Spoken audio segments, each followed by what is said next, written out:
선생님께서 발표를 해주시겠습니다. 발표시를 찍어주시면 정말로 감사합니다.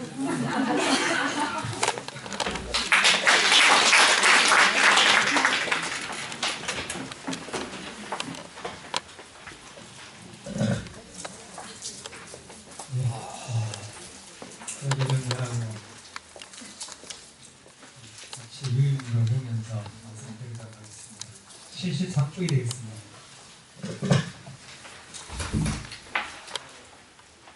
우리가 흔히 의견하면 불리없는 공동체라고 얘기하면서 과연 중등학교 일산학교에서는 무엇을 어떤 내용을 담고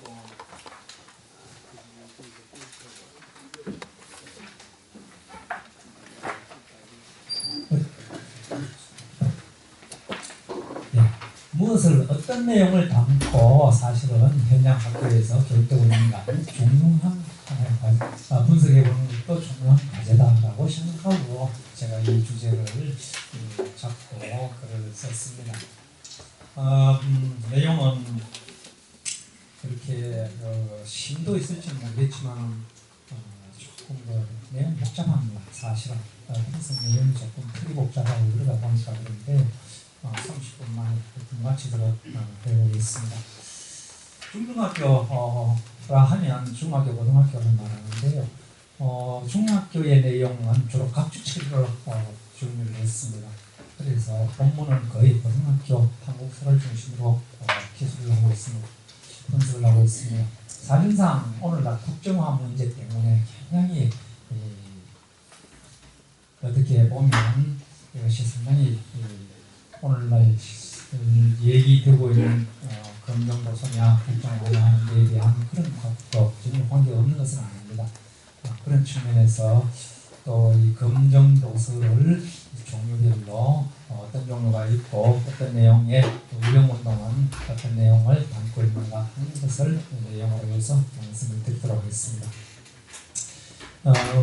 이 머리말의 내용은 제가 말씀을 드린 것처럼 이 검정도서라고 하면 역시 검정도서로서 그 국가가 검증을 해준 도서 내용이기 때문에 집필진에 따라서 내용의 차이가 있을 수가 있습니다. 그래서 검정도서 우리나라에는 고등학교 한국사, 중학교 역사 경우에 얼마나 종류가 몇 종류나 되고 또 그 종류에 따라서 내용에 어떤 차이가 있는가 하는 점들을 간단하게 말씀을 드리려고 합니다. 그것을 미리 말씀드리기 전에 그러면 우리나라의 교과서라고 말하는 교육용 도서라는 것이 어떤 체제에 의해서 어떤 제도에 의해서 또 어떤 체제에 의해서 추방되고 있는가 하는 것을 2단원에서 74쪽 제2단원에서 2009 개정교육과정과 한국사라는 주제로 간단히 살펴보고 있습니다. 2009 개정교육과정에서 사실은 교과서가 편찬되는데 1차, 2차, 교육, 3차의 개정이 쭉 되어 왔습니다.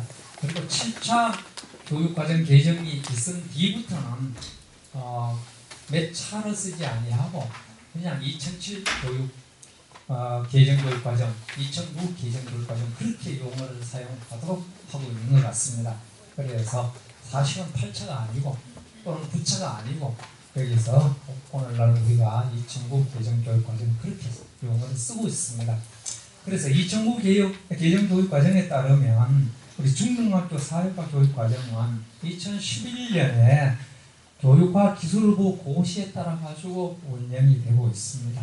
그래서 한 고등학교 한국사는 최소한 고등학교 3년 동안에 10단위 이상 그러니까 10시간 이상을 기술해라 하는 규정에 의해서 교육이 되고 있는 것입니다.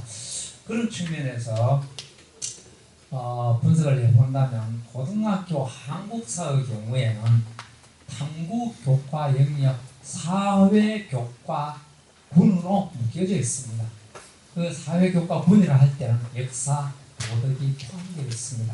여기에서 고등학교에서는 적어도 최소 10시간 이상은 교육을 한국사를 수업을 해라 그런 체제로 운영이 되고 있습니다. 그런데 그것이 이제 학교장 재량에 따라서 최소 10시간이지만 학교장 재량에 따라서 10시간 이상도 할 수가 있도록 되어 있습니다. 그래서 보통 보니까 10시간 내지 12시간을 많이 하고 있더라고요. 현재적으로 고등학교에서 10시간 내지 12시간을 많이 하고 있다는 것이고, 또 이 선택 과목이 아니고 한국사가 필수 교과로 되어 있기 때문에 인문계든 실업계든 다 이것은 최소 1단위는 수업을 해야 되는 것으로 되어 있다는 정도로 말씀을 드리겠습니다. 다음 77쪽으로 넘어가겠습니다. 중학교 경우에는 역사 1, 역사 2가 있습니다. 역사 1은 근대사 이전의 부분이고 2학년에서 보통 수업을 하고 있고, 고등학교 경우에는 역사 2라는 책의 이름으로 중학교 3학년에서 보통 2시간, 주당 2시간으로 수업을 하고 있는 것이 일반적인 것 같습니다. 고등학교 한국사 경우에도 1학년에서 하는 학교도 있고 2학년에서 하는 학교도 있고, 어쨌든 주당 5시간, 그러면 1, 2학기 합치면 10시간이 되겠죠. 그러면 10단위가 되겠죠. 그래서 주당 5시간. 학교 재량에 따라 가지고 1학년, 2학년 나누어 할 수도 있고 3학년에 나누어 할 수도 있는 것이죠. 그런데 그 문제는 제가 지금 주목하고 있는 것은 그러한 중학교 역사나 역사 2죠. 중학교 역사나 고등학교 한국사에서는 민족운동사 중에서도 의령이라는 내용에 대해서는 어떤 내용을 담고 있는가, 거기에 관심을 가지고 분석을 하려고 했던 것입니다. 그러면 고등학교에서 사용되고 있는 한국사 교과서는 지금 몇 종류나 있느냐라고 했을 때 77쪽에 거기에 제가 나열해 놓고 있는 교재 8권이 나와 있습니다.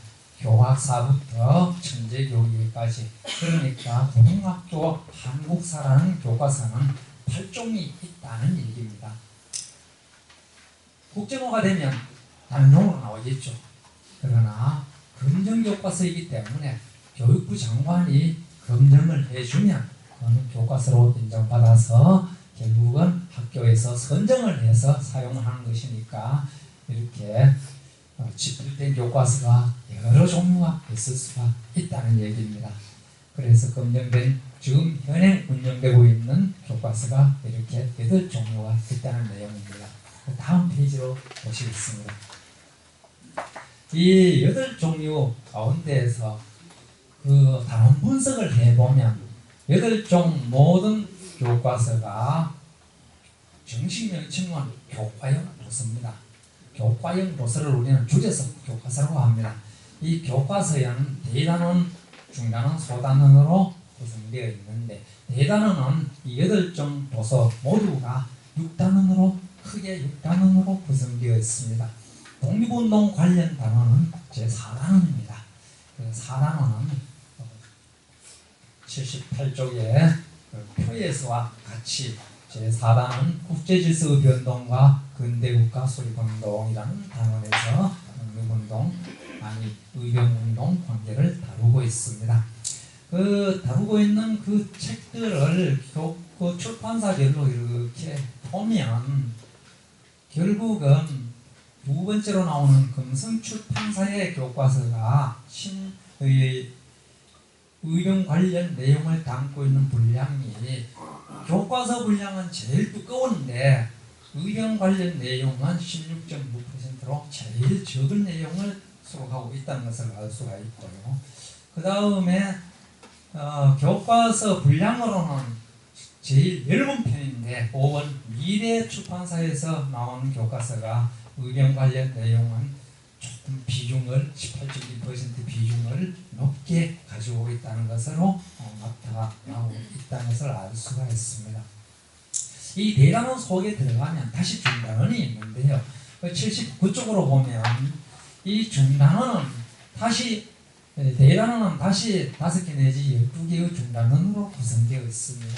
그 중단원을 또 분석을 해보면 밑에 표와 같이 나타나고 있습니다. 이 두산의 경우는 사실은 대단원에서 중단원 그 자체가 다른 출판사의 도서보다는 조금 중단원이 좀 특이하게 중단원의 수가 좀 많습니다. 그거는 그 나름대로의 또 이유가 있고 또 나름대로의 체제 구성에 의미를 두고 있기 때문에 그렇게 되어 있다고 봅니다. 그 중단원에서 다시 넘어가면 81쪽을 보시면요, 소단원은 다시 이 중단원에서 다시 3개 내지 5개의 소단원을 또 구성하고 있습니다. 그것도 이렇게 분석을 해보면 비율별로 이렇게 제가 분석을 해두었습니다만 도표를 대신하겠습니다. 다음 82쪽으로 넘어가겠습니다.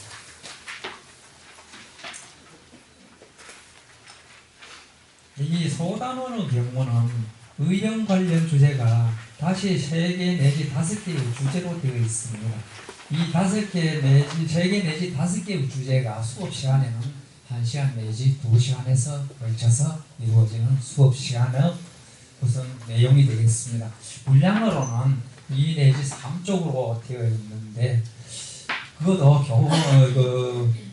교과형 종류에 따라서 굉장히 차이가 많습니다. 근데 교과형 도서 종류에 따라서 왜 이렇게 차이가 있을까를 또 분석을 쭉 해보니까 출판사별로 체제를 어떻게 구성을 했느냐에 따라서 차이가 나게 됩니다. 예를 들면 사파 그림을 많이 넣는다든가 영정 사진을 의령대장 사진을 많이 넣는다든가 또 앞에서 PPT에도 보여주셨듯이 의령 지도 자료 지도를 많이 넣든가 또는 사진 자료를 많이 넣든가 또는 방화활동 자료를 많이 넣든가